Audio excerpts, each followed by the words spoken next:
Robusta കായ ഉണ്ടായിരുന്നേ. അപ്പോൾ അത് പഴുത്ത് ഇരിക്കുകയാണ്. അപ്പം അതിന് മുമ്പ് ഹൽവ ഉണ്ടാക്കി.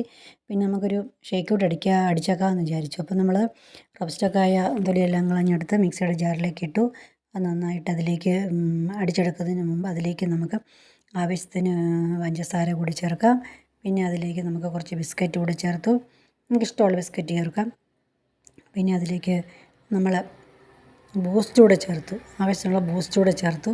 അപ്പം മധുരം നമ്മൾ നോക്കണം. ബൂസ്റ്റ് കൂടെ ചേർക്കുമ്പം കുറച്ച് പഞ്ചസാര ഇട്ടാൽ മതി.